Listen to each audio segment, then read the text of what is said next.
السلام عليكم ورحمة الله وبركاته. حدية قف حاملة أتاي أو أورح أو جبر أو ماركت حاملة أتاي أنو سكو أركتي ماركت لو حنونك أو لوجي كسر حنونا يعني كسر بران واحد لو يقانو لك رامسكا محاكو كيني كرا مرك هدي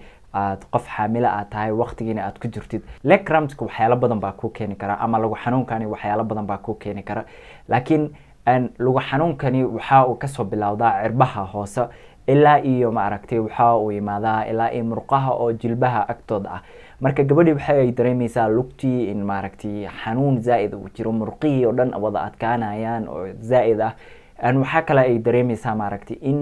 lugtiba ay xanuun zaid ah dhanka cirbaha hoose ah wali in ay xanuun ay ka dareentay iyo dhanka murqaha kore ah waxa loo yaqaano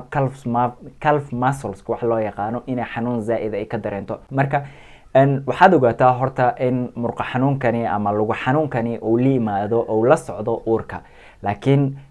waxaad kala ogaataa in uu ku dhamaanayo waqtigii uurka hadii gabadhi ay ka baxdo inuu maaragtay xanuunkani uu dhamaanayo laakiin maxaa keenayo waa inaad ogaatid waxa ku keenayo xanuunkani iyo sida lagu daaweyn karo ama waxyaalaha dabiiciga ah aad sameyn kartid waxyaalaha hadaan ka bilaabo oo ku keeni kara dhibkani waxa waaye waxa loo yaqaano gabadhi hadii weightkeeda miisaankeedii uu badan yahay ayna uur ay noqoto dhibkaasi wuu imaanayaa waa inaad ogaatid taas sheyga labaad waxa waaye inta uu minka maaragtay uu si bilaamayo uu weynaanayo minkii size-kiisa uu ku darsamayo waxaad ogaataa minka waxa uu soo riixayaa neerfayaasha hoose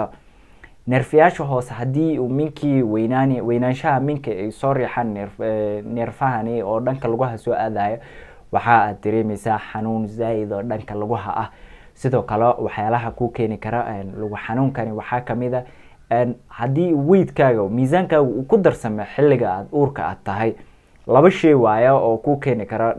dhanka miisaanka la xiriira sheyga koowaad waxa waaye hadii uu miisaankaaga uu miisaan oo markii hore oo badanaay uu ahay miisaankaaga uu badanaay inta aad uurka aad qaadin uu ku imaanaya waad isku arkaysaa dhibkani hadii aad qof caadi aad iska ahayd oo aad xaamilo aad noqotay uur aad noqotay waxaad isku arkay oo miisaankaaga uu ku darsamo xilliga uurka gabdho waxa jirta oo ku darsamo miisaankooda xilliga uurka sidoo kale lugu xanuunkani ayagana way isku arkayaan sidoo kale waxa jiro waxyaalaha loo yaqaano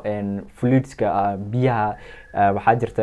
biyaha hadii lagu hay ka soo galaan ama hadii kale gabdhaha lugaha ka soo bararo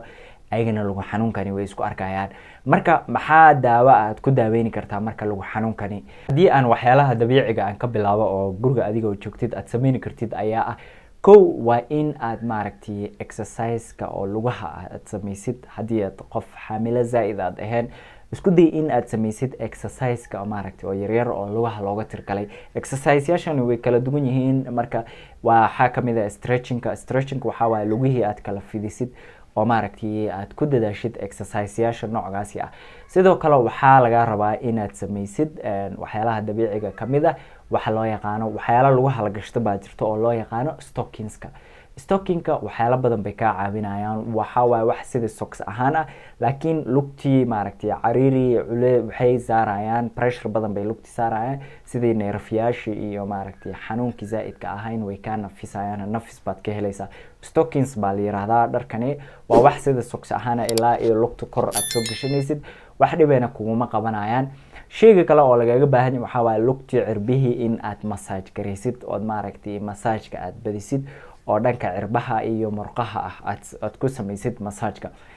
asaga laba qayb ah massage-ka caadiga ah lugta aad massage gareynaysid aad riixaysid iyo massage oo daawadii la socoto oo daawadii aad la marinaysid lugta sidoo kale waxa kale aad sameyn kartaa hadii lugihii ay xanuun zaid ay kugu hayaan biyo kuleel inaad soo qaadid biyo yar qandac inaad soo qaadid aad maaragtay lugihii aad maaragtay in aad gelisid aad lugihii oo idil aad sidii aad kula tacaali kartaa marka sideed iskaga ilaalin kartaa mar walba ilaalitaanka ayaa daawada ka muhiimsan waxa la yiraahdaa preventionka ayaa wax walba ka muhiimsan daawada qofka marka uu soo xanuunsado hadii wixii waxa uu iska ilaalin karo ay tahay waxa ugu wanaagsan inuu mar walba iska ilaaliyo marka preventionka waxa kamid ah waxa sidaad iskaga ilaalin kartid ayaa kamid ah gabadhii hadii maaragtay lugihii maanto idil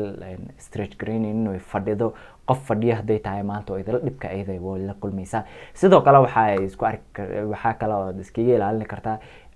waqti walbo in aad lugihii aad stretch garaysid aad socodkii gurigii aad ku dhex socotid taaganaashaha ama fadhiga badanna way kaaga sii darayaan lagu xanuunkani. fadlan haddaad ka heshay videoga waxaad noo saartaa subscribe, like, share-ka hanaga iloowina taa mar walba maadaama aniga aan ku dadaali haya in aan maaragtay muuqaalo wanaagsan iyo barnaamijyo kala duwan aan soo diyaariday rajaynaya. sidaa iyo nabadgelyo.